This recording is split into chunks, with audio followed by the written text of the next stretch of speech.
사랑하는 성도님들과 함께 하나님의 말씀을 나눌 수 있어서 기쁘고 감사한 마음입니다. 하나님께서 주시는 말씀의 은혜를 누리는 수요일 저녁이 되기를 소원합니다. 혹시 버킷리스트라는 것에 대해 들어보신 적이 있습니까? 버킷리스트는 죽기 전에 꼭 한번 해보고 싶은 일들을 적은 목록을 말합니다. 버킷리스트의 예를 한번 들어보면 다이어트 하기, 해외여행 가기, 성경 전체 필사하기 등과 같은 것들이 있습니다. 버킷리스트는 우리의 인생을 활력 있게 해주는 아주 건강한 요소라고 할 수 있습니다. 그런데 이 버킷리스트라는 말의 어원을 찾아보면 아주 끔찍한 어원을 가지고 있습니다. 양동이를 뜻하는 이 버킷은 중세시대에 사람들을 교수형에 처할 때 죽기 전에 발판으로 놓은 양동이를 의미하는 것입니다. 이 버킷리스트라는 말은 그 양동이를 발로 찬다는 의미의 킥 더 버킷에서 온 말입니다. 사실 이 버킷리스트라는 말은 사형이라는 말로 죽음 그 자체를 의미하는 말이라고 해도 될 정도로 끔찍한 의미로 사용되어 왔습니다.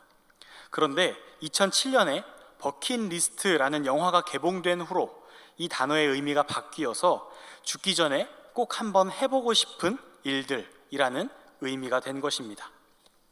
이 단어의 의미의 초점이 죽음에서 생명으로 옮겨진 것입니다.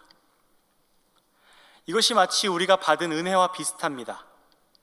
사람들은 날 때부터 두려움과 불안을 가지고 태어납니다. 그리고 그 두려움의 근원에는 죽음이 있습니다. 거의 모든 사람들이 사람의 인생을 죽음을 기점으로 현세와 내세로 나눕니다.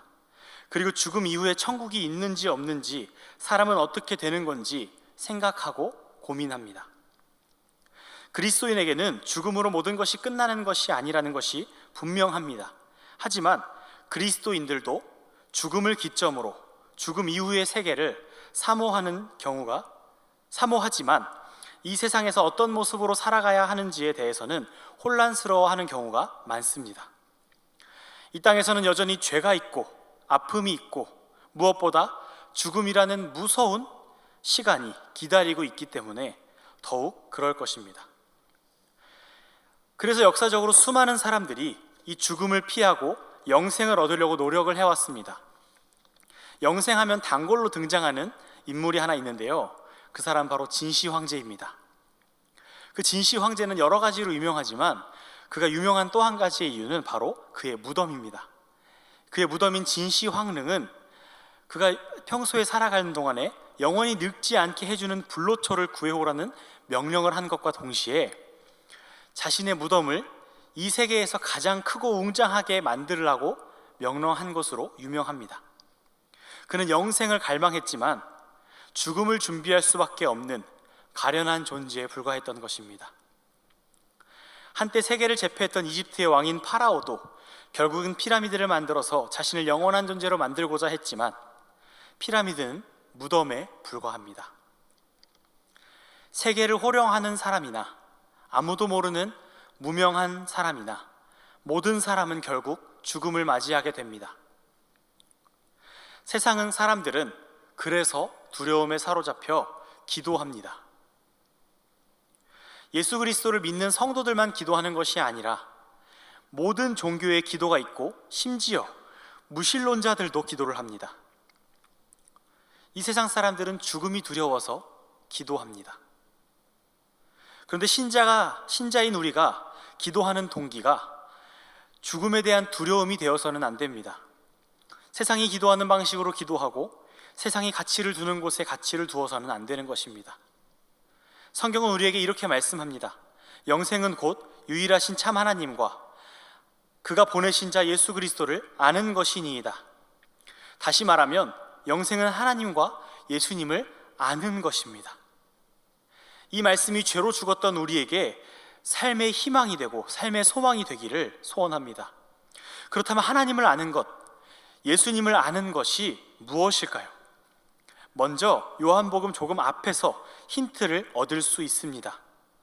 요한복음 10장 4절 5절을 보면 우리 자막에 나온 말씀을 함께 읽으시겠습니다.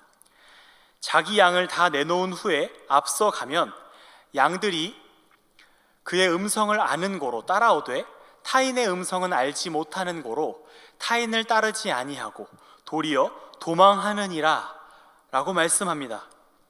주인들이 양들을 풀어놓고 소리를 내면서 가면 양들은 주인의 목소리를 알기 때문에 어떤 행동을 할까요? 따라가는 행동을 합니다. 그런데 반대로 주인이 아닌 다른 사람이 부르면 어떻게 할까요? 알지 못함으로 따라가지 않습니다. 안다는 것은 반드시 따라가는 행동으로 이어지는 것입니다. 그것도 그냥 단순히 따라가는 것이 아니라 양에게 있어서 주인을 따르는 것이 그 양의 삶의 전부인 것처럼 어떤 것을 따른다는 것은 삶의 모든 부분의 방향을 우리가 따르는 그것에 맞추는 것을 말합니다. 그러면 다시 17장으로 돌아와 볼까요? 영생은 하나님을 알고 예수님을 아는 것이라고 말씀하고 있습니다. 아는 것이 따르는 것이라면 영생은 하나님을 따르고 예수님을 따르는 것을 의미합니다. 반대로 말하면 하나님을 알아서 하나님을 따르고 예수님을 알기 때문에 예수님을 따르는 삶을 사는 사람들은 곧 영생의 삶을 살고 있다는 것입니다. 이전에는 죄로 인해 죽었던 우리가 기쁨으로 살 수 있는 것은 우리가 영생을 소유한 사람들이기 때문입니다. 이 세상은 여전히 문제가 많고 아픔이 있고 갈등이 있고 결국에는 육신의 죽음을 향해 나아가는 것처럼 보입니다. 하지만 하나님을 알고 예수님을 아는 우리에게 죽음은 우리의 인생을 끝내는 두려운 순간이 아니라 더 완전한 생명으로 나아가는 과정일 뿐입니다. 그것은 하나님께서 아들 예수 그리스도를 이 땅에 보내셔서 그가 십자가에 죽으심으로 우리 안에 영생을 소유하도록 하셨기 때문에 가능합니다. 영생은 죽음 이후에 우리가 비로소 얻게 되는 것이 아니라 이미 우리 삶에서 시작되었다는 사실을 반드시 기억하시기 바랍니다. 사도 바울은 누구보다 그것을 잘 아는 사람이었습니다. 예수님을 몰랐을 때 그의 삶이 어땠는지 잘 아시죠? 그가 사람을 죽인 그의 과거가 잘못이었을까요? 잘못이었을 수도 있습니다. 하지만 어쩌면 그는 자신의 역할을 충실하게 감당했던 성실한 유대인이었을지 모릅니다. 바울이 예수님을 만나기 전에 그가 가진 인생의 가장 큰 문제는 그의 도덕성도 아니고 그의 어떤 사람을 죽이던 행동도 아니고 그의 가장 큰 문제는 하나님을 몰랐고 예수님을 몰라서 죽음을 해결하지 못했다는 점입니다. 하나님을 세상에서 제일 잘 믿는다고 자랑할 만한 신앙생활을 했지만 하나님을 잘 몰랐고 예수님을 잘 몰라서 이단의 한 종류로 생각하고 사회에서 뿌리 뽑아버리려고 했던 것입니다. 그런데 그가 다메섹으로 가는 길에서 예수님을 마주 대하고 그분이 어떤 분이신지를 알게 된 이후에는 그의 인생의 방향이 바뀌었습니다. 주인의 음성을 듣고 그가 주인인 줄 알고 주인께 자신의 인생을 맡겨드린 것입니다. 그 이후 바울에게 죽음은 생명의 또 다른 말이 되었습니다. 사랑하는 성도 여러분, 이제 우리가 어떻게 살아가야 할까요? 하나님과 예수님을 더욱더 알아가고 또한 다른 사람들에게 알려주는 삶을 살아가야 합니다. 바울은 마지막 심판의 때를 두고 엄히 경고하며 말합니다. 디모데후서 4장 1절을 보면 하나님 앞과 살아있는 자와 죽은 자를 심판하실 그리스도 예수 앞에서 그가 나타나실 것과 그의 나라를 두고 엄히 명하노니 너는 말씀을 전파하라 라고 강력하게 말씀하고 있습니다. 전도하자라고 하면 살짝 부담스럽습니다. 어떻게 해야 할지 모르겠고 사실 예수님이 부끄럽진 않은데 예수님이나 하나님이 부끄럽지는 않은데 처음 보는 사람에게 말을 거는 것이 쉬운 일은 아닐 겁니다.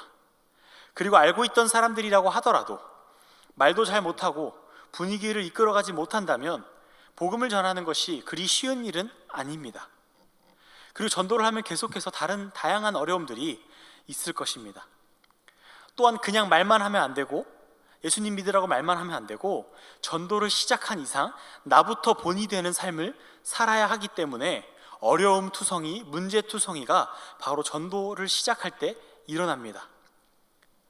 그런데 전도를 하면 상대방이 하나님을 알게 되고 예수님을 알게 된다고 한번 생각해 보십시오.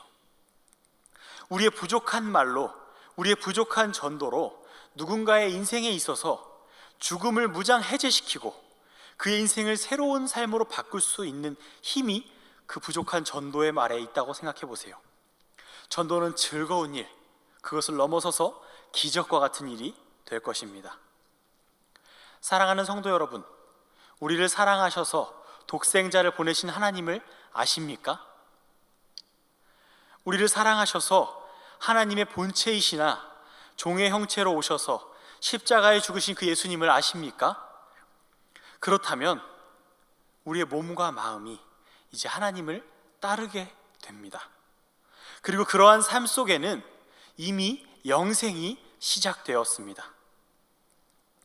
킥 더 버킷이라는 사형을 뜻하는 단어가 죽기 전에 하고 싶은 일들이라는 기분 좋은 단어로 바뀌었듯이 신자의 삶 속에 죽음이라는 단어가 예수 그리스도의 십자가를 통해서 우리에게 생명이라는 의미로 바뀌었습니다.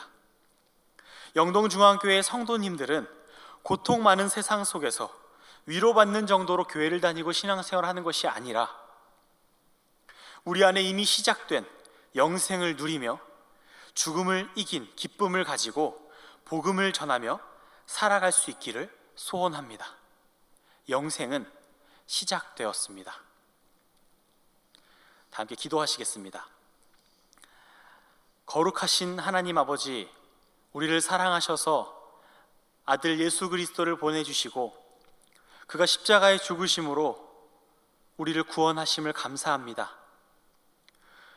우리가 그 예수님을 믿고 구원을 받아 이 세상을 살아가는 동안에 어려움이 찾아올 때마다 인내하고 견디며 마지막 날을 소망합니다. 하지만 영생은 이미 우리 삶 속에 시작되었다는 사실을 기억하고 하나님을 따르고 예수님을 따르는 삶을 살아가며 그 영생의 기쁨을 누리며 사는 삶을 살게 하시고 우리가 언젠간 육신의 죽음을 맞이하는 그 순간에 두렵고 공포스럽고 아쉽기만 한 죽음이 아니라 더 완전한 생명으로 나아가는 기쁨의 순간으로 맞이하게 하여 주옵소서. 감사하며 예수님 이름으로 기도합니다. 아멘. 우리 주기도문으로 우리 수요 예배를 마치도록 하겠습니다. 하늘에 계신 우리 아버지여, 이름이 거룩히 여김을 받으시오며 나라의 임하옵시며 뜻이 하늘에서 이룬 것 같이 땅에서도 이루어지이다. 오늘날 우리에게 일용할 양식을 주옵시고 우리가 우리에게 죄 지은 자를 사하여 준 것 같이 우리 죄를 사하여 주옵시고 우리를 시험에 들게 하지 마옵시고 다만 악에서 구하옵소서. 대개 나라와 권세와 영광이 아버지께 영원히 있사옵나이다. 아멘.